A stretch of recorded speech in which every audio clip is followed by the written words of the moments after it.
Welcome back to M Hood Fishing, everybody. I'm only here at the ferry landing for just about 20 to 30 minutes just to kill a little bit of time. It's 5:30 right now. Sunrise is actually at 7 a.m. I'm throwing one of my favorite things to throw here at this spot. It's a Bickie. Very calm. The water's very calm. You can't really see the current too much. It's here though. It's just not looking real strong. This is actually a dense fog morning. There's a lot of that around, but as we go deeper into the morning, it seems to be dissipating fast. It's now 5:45. I'm giving up quicker than I thought I would because there's just nothing here, no bites. Hopefully it doesn't set the tone for the whole morning. It's starting to sprinkle too, but I don't expect it to get any worse than a sprinkle. Come on, let's get out of here. I'm more than halfway through with my traveling. I am definitely too early. This is the most dangerous part of the trip. Single lane, you know, it's a 2-lane highway, road, or whatever you want to call it, but it's a weekday and it's busy with dump trucks. I'm kind of trying to keep an eye out behind me because I want to get out of the way before they get close to me. But we're almost done with this dangerous stretch. Out of harm's way. See, here comes a dump truck right there. Already down in the area that I'm going to fish this morning. Even though pre-dawn is just now starting to happen, it's still pitch black back here. After dump trucks, I need a cup. I'm gonna make a quick cup of tea to let the morning lighten up a little bit.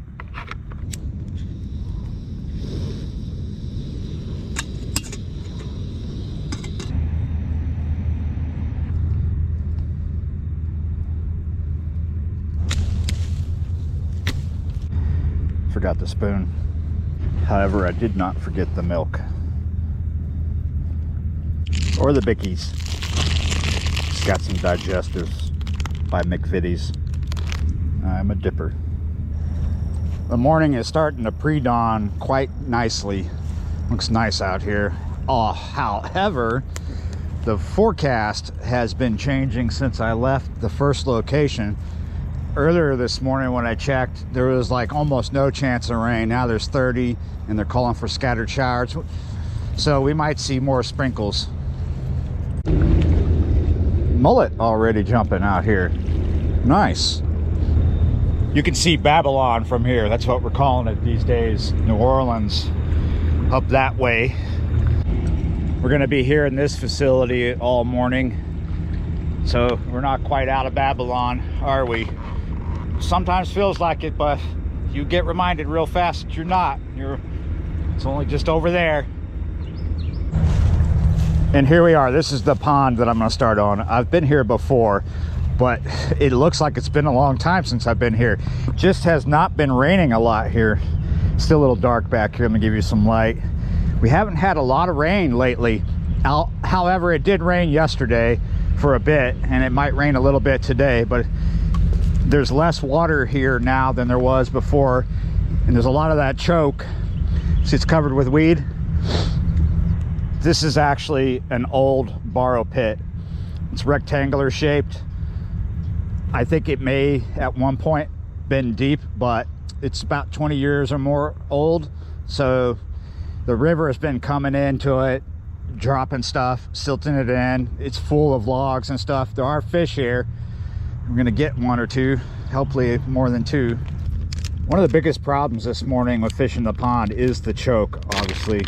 So we're gonna start out with a crawl bait. This is a crack and crawl, watermelon red. I'm gonna put that on a weighted swim bait hook. It's got that little screw thing right there. This is 1/16 ounce, I think. We're gonna start out light. Even though the crack and crawl is already scented, we're going to add more scent to it. Crawfish by Procure. I'm gonna squirt some on the top, put that to the side, and then I'm gonna, with my fingers, get that bait nice and covered all the way down to the claws. This stuff is greasy and oily, as you can see. That's why there's a towel here. Hopefully I'll be able to throw further into the choke. Just need this bait to bust through it. The biggest problem is bringing a line through it. I think it's duckweed or something like that. I'm gonna fish this nice and slow. Probably being told already by a lot of people that I should have fished a topwater frog over that. It's a little too early for that in the year.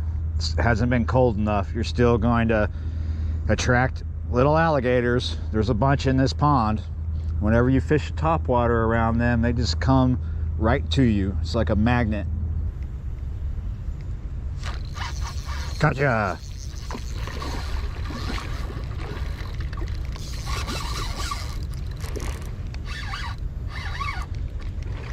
Oh, I wonder if that was a gar.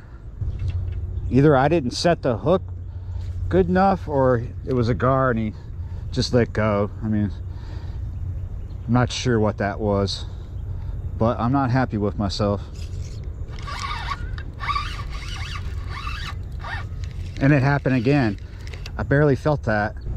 Little embarrassing, but tells you there are fish here. I'm not sure if those were bass.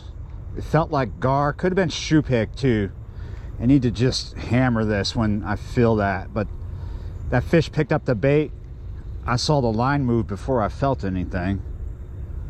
But that's, wow. Two in one spot.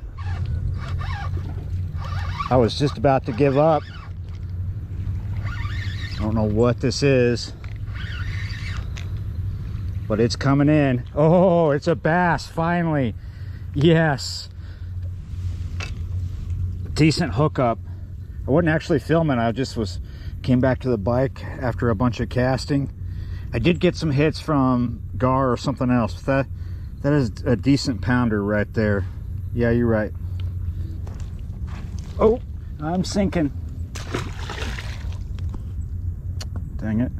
Kind of funny that I went all the way back this way just to come back where I started and catch one. Hope this is worth it. I hope it's totally worth it. I just bushwhacked through a bunch of stuff to get to this little bit of open water over here where I keep seeing stuff going on.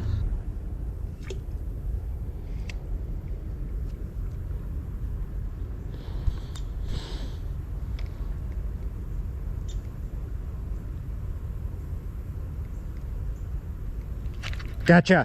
Ah! Oh! Nah!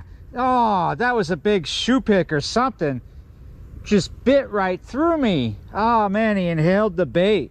Ah, dang it. I didn't bring anything. We gotta go back.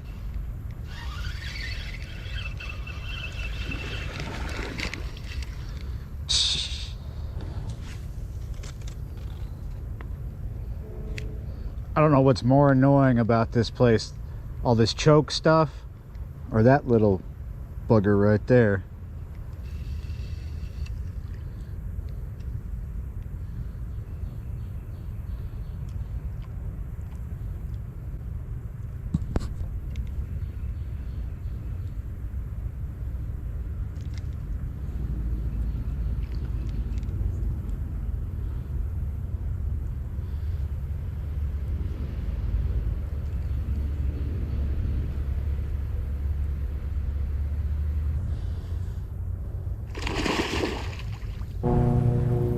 I'm gonna have to say right now, tomorrow will be another day. Oh, man, sometimes choke ponds are just very frustrating, especially these ponds like this. This one is really, really wild.